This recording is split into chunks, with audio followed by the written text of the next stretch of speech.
इस माला कटारा की धरती पे जो विराजमान हैं, इन सभी भाइयों और बहनों को मेरी ओर से खूब खूब आभार और अभिनंदन। आज ये जो कार्यक्रम रखा गया है, ये विश्व आदिवासी दिवस जो 1994 के यूएनओ द्वारा घोषित किया गया था और इसके बाद से आज तक इसको मनाया जा रहा है।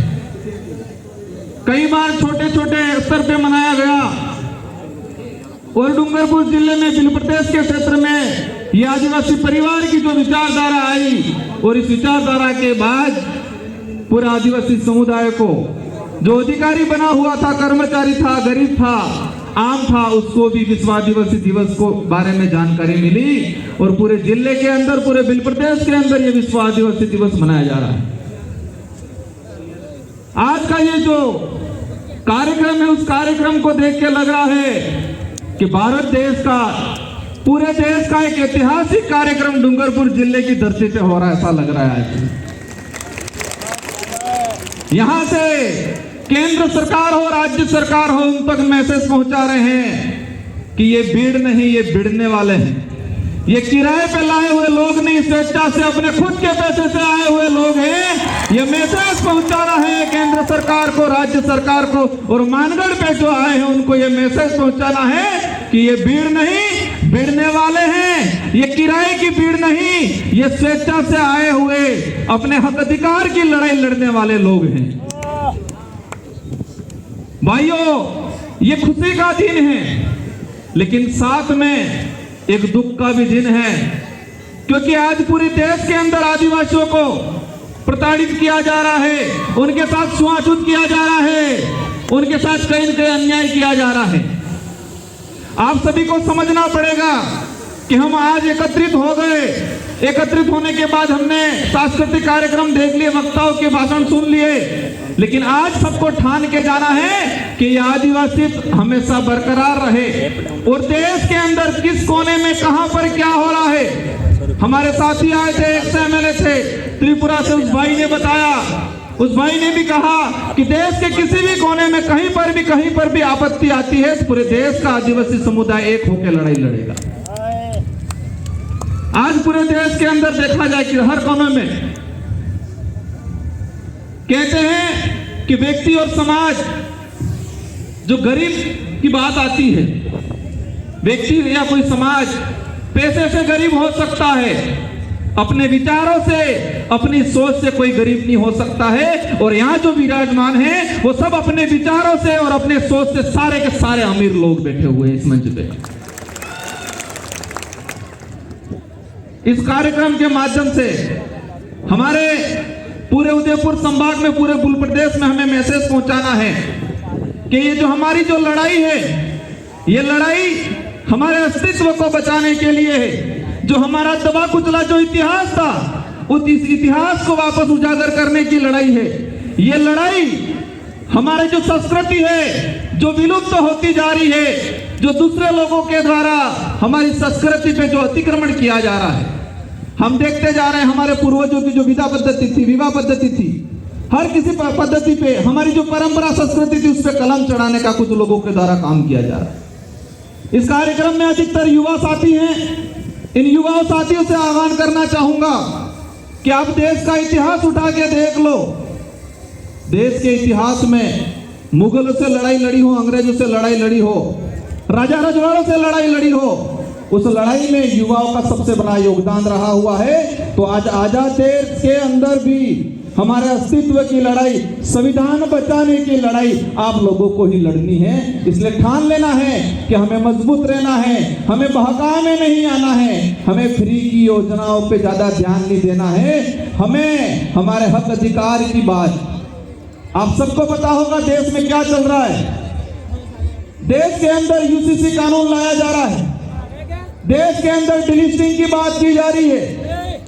भारत देश के अंदर वर्तमान में वन सुरक्षा अधिनियम 2023 लाया गया और हमारे जो कमेटी बैठे हैं उन कमेटियों के लिए कहना चाहूंगा कि राजस्थान की सरकार एक विधेयक लाई, मृत सम्मान शरीर विधेयक। सुनने में बहुत बढ़िया लगता है और कहते हैं ये लोग कि गहलोत जी की सरकार जैसी मरी जाए ने भी सम्मान आलवानो कानून आणियो एम कहे और हमारा भोली भाली बापड़ी जनता ने बहकाम आ जाए। मृत सम्मान शरीर विधेयक मैं उस सदन में उपस्थित था, हमने विरोध किया और उस विधेयक में ये है और इस विधेयक के कारण हमारे आदिवासी समाज की न्याय व्यवस्था खत्म करने का कानून लाया गया है। ये गमितियों को समझने की जरूरत है। और राजस्थान की सरकार ने हमारे आदिवासी समाज के अंदर जो पालवी गमिति है उस पालवी व्यवस्था को, आदिवासी समाज की न्याय व्यवस्था को खत्म करने का काम किया है। आपके लिए चैलेंज का काम है, सरकार ने आपको चैलेंज किया है, हमको समझने की जरूरत है और सरकार को बताना है क्या कोई भी विधेयक आता है जनहित के लिए प्रचारित करना चाहिए, जनता से राय मांगनी चाहिए। आदिवासी समाज में ऐसे कई बड़े कांड होते हैं जहां एसपी और कलेक्टर की नहीं चलती, वह हमारे पालों के गमितियों की चलती है, लेकिन इस सरकार ने कमजोर करने का काम किया। कहीं भी बहुत सारे हादसे हो जाते हैं और डूंगरपुर का पूरे इलाके का इतिहास निकाल के देख लो, किसी भी हादसे में जो पुलिस से नहीं सुलझता वो हमारे पालों की गमितियों से, हमारे पालों के मुखियाओं से, हमारे आदिवासी समाज की न्याय व्यवस्था से वो कादिरा सुलझता है।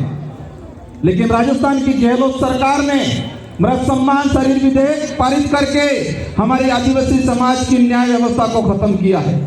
साथियों, कार्यक्रम बहुत सारे हैं, आप सभी से अनुरोध करना चाहूंगा कि शांतिपूर्वक तरीके से बैठना है। बहुत सारे कल्चर कार्यक्रम हैं, असम से हमारी टीम आई हुई है, कई वक्ता और बोलना बाकी है। लेकिन ये जो आज आप जो सुन के जा रहे हो उस बात को अपने गांठ बांध के रख लेना है, दिलो दिमाग में बिठा के रख लेना है और समय आने पे एहसास कराना है कि आदिवासी समाज पे आप अन्याय करते जाओगे और चुनाव के वक्त आप हमको लॉलीपॉप दे दोगे और हम बिखरने वाले, हम उस लाभ लालच में आने वाले लोग नहीं हैं। ये गांठ बांध के जाना है, ये गुस्सा बरकरार रखना है। और ये गुस्सा, हमारा देश लोकतांत्रिक देश है, इस लोकतांत्रिक देश में जनता का राज हुआ करता है, लेकिन इस लोकतांत्रिक देश में, लोकतांत्रिक जो देश है उस देश में कुछ लोग राजा बनने की कोशिश कर रहे हैं। उनको एहसास कराना है कि लोकतंत्र की चाबी जनता के हाथ में है और समय आने पे उस चाबी को ऐसे लगाओ कि उनका ताला हमेशा के लिए जंग खा जाए और उनको पता चले कि नहीं, ये राजतंत्र नहीं, ये लोकतंत्र है। ये एहसास कराने की जरूरत है। भाइयों तथा बहनों, ये उनका वर्ड है, क्या है? भाइयों तथा बहनों, हमारे देश की जनता को के बेवकूफ बना दिया गया और टीवी पे गोदी मीडिया दिखा देती है कि सीमा हैदर वहां से आई, साथ में कितने बच्चे आए सबको पता है। सीमा हैदर पाकिस्तान से आई, साथ में 4 बच्चे लाई। लेकिन इस गोदी मीडिया ने यूसीसी जो बिल है उससे आदिवासी समाज पे क्या असर पड़ेगा, एट्रोसिटी एक्ट पे क्या असर पड़ेगा, हमारा जो जमीन का अधिकार है उस पे क्या असर पड़ेगा, इस गोदी मीडिया ने दिखाया। ये गोदी मीडिया ये दिखाती है कि किसी का कुत्ता बीमार हो गया, उस कुत्ते को ये डॉक्टर इलाज कर रहा है, ये दिखाती है गोदी मीडिया। सीमा हैदर आई, उसके साथ 4 बच्चे आए, किस बच्चे का क्या नाम है वो दिखाती है। लेकिन देश के अंदर जो काले कानून बन रहे हैं, इस देश को खत्म करने के कानून बन रहे हैं, उस कानूनों के बारे में नहीं बताती है। और इस कानूनों के बारे में ये जो विचारधारा के, आदिवासी समाज की विचारधारा के जो लोग हैं, इस देश के जो सोशल एक्टिविस्ट हैं, जो स्वतंत्र पत्रकार हैं, वही बताते हैं। हमको समझना है, जानना है और आने वाले समय में उनको एहसास कराना है कि ये लोकतंत्र है, राजतंत्र नहीं। अंत में एक बात और कहना चाहूंगा, समय हो गया है, संचालक महोदय का इशारा आ गया है।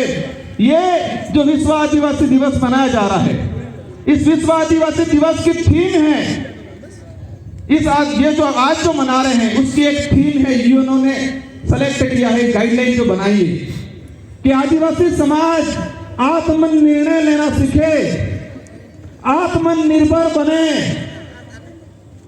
और ये पूरे देश के अंदर हम एहसास करा रहे हैं कि यहाँ पर जो आए हैं वो आत्मनिर्णय लेके आए हैं, आत्मनिर्भर होके आए हैं। और मानगढ़ जो गए हैं वो परजीवी गए हैं, दूसरे के इशारे पे चलने वाले लोग गए हैं। और समय आने पे उनको भी एहसास होगा अगर राजस्थान की सरकार राहुल जी ये विश्व आदिवासी दिवस मना रही है, मैं इस मंच के माध्यम से उनको कहना चाहूंगा, कम से कम ये जो विश्व आदिवासी दिवस है उस दिवस की थीम का तो ध्यान रखते आप लोग। इस दिवस की थीम क्या है, इस दिवस का उद्देश्य क्या है, अगर ये आपको पता होता तो राजनीतिक फायदा लेने के लिए वहां आदिवासियों को इकट्ठा करने का काम नहीं करते, उनको फर्ज भी नहीं बनाते। इन्हीं शब्दों के साथ आप सबको जय जोहार, जय आदिवासी, जय भील प्रदेश। बहुत बहुत धन्यवाद। एक तीर एक कमान। विधायक महोदय को आगे